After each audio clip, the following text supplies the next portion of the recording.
couple years ago, I couldn't get up the stairs without panting or heavy breathing. My parents were legitimately concerned for my health, and they tried super hard to help me build the habit of getting on the treadmill. When I went up the stairs, by the way, I would be like bent over and panting after just like one flight. It was horrible. It was terrible. So my parents said, "Go get on the treadmill, Freddie." And so I went on the treadmill and I would go for 1 day, 2 days at a time. And then on the third day, I just wouldn't do it. It was like an invisible force was stopping me from going completely. And a lot of internet gurus nowadays would say, "Oh, it's laziness, you're just being a pussy."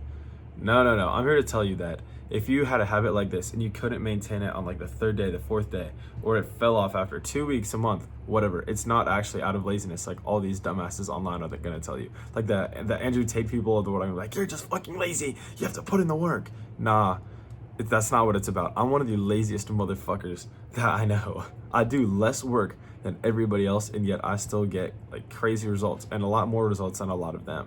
And just because I know these tricks to maintain habits, and that is how you achieve. These dudes online will tell you that you're a failure if you don't maintain the habits, but that's not actually true. It's just because they know these little tips that you don't. So here are the 3 tips to maintain any habit. The first habit is what I call stacking. This is basically when you add one habit on top of another and it makes it way easier. Like after I brush my teeth, I go and I wash my face. That makes it way easier to remember to wash my face because it's already attached to something else. These things don't even necessarily have to be related. Like this past summer, I would eat breakfast and then I would go read 2 chapters of a book. All it has to do is go in a sequence. Like once I do this, then I will go and I'll do this. And it gets way easier to maintain this habit, I promise you. Or after you go to the gym and lift weights, you could do your homework. It honestly could be anything at all. As long as you add it in the sequence, it's completely fine, and it makes doing any habit, maintaining any habit, honestly, so much easier. It's incredible. You actually start to like feel invincible once you add in these tactics. Like you could add in whatever habit you want. You could do anything. The second tip here is writing. This one requires like slightly more work than the other two, but not really. What it requires you to do is you just write down what you want to do. That is it. You write down, "I want to do this." Because when you write something down, it gives it life. You can touch it, you can feel it, you can do all sorts of other crazy shit with it. It makes them like actual goals. Because I would say before they're written down, you have these things in your head that you want, they're just dreams. They're never actually gonna come true unless you start working towards them or bring them into reality. When you write it down, that's how you give it life. You can see the goal, and it's so much more motivating to actually work towards a goal that you can see rather than something imaginary in your head. Because when you write it down, like you could check it off. I did this today.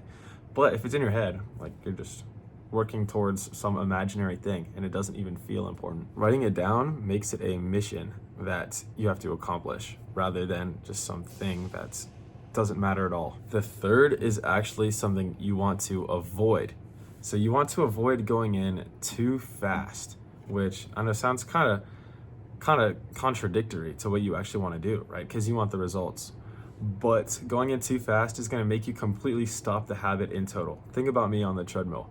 I would go 30 minutes a day and it felt like fucking torture because I'd never like really exercised before. It was horrible. It was terrible. And so I would go on the treadmill. Day 1, okay, that shit sucked. Day 2, okay, that shit sucked too. Day 3, oh, I'm just not going to do it. And that was me going in too fast. It's like you're trying to jump to the level 99 boss with all the starter gear. Like, bro, how do you think you can do the same shit that the professionals in this thing do without any proper training? If you've never picked up a weight, how do you expect to go to the gym like a power lifter, like a bodybuilder, 7 days a week training your ass off? No, you're not gonna do it. That's just ego, that's hubris, that's stupid as fuck.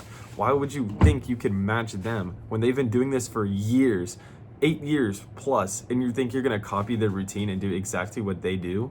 No, you have to be an idiot to think like that. You have to fix your ego.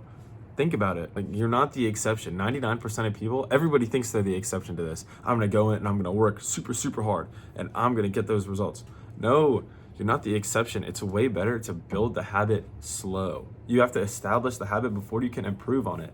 You have to go to the gym 3 times a week, maybe 4 times a week.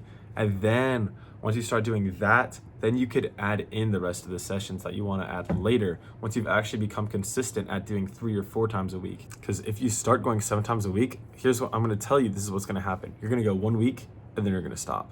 You're not going to be able to keep doing it. So when you establish the habit first, by making it easy, it's so much easier to get to where you want to go because you can scale it up from there after you're used to it already. And those were 3 tips for maintaining any habit. So if you've watched this far in the video, I'm gonna check my analytics and I'm gonna be super, super happy that someone actually watched this far. So thank you so much. And if you wanna support like a small, kind of weird, unfiltered YouTuber, then you can press like and subscribe or whatever, all the cliche stuff. Yeah, that'd make me smile too. So bro, thank you so much for watching. Good luck, man. I know you can do it. Here's a hug. Bow.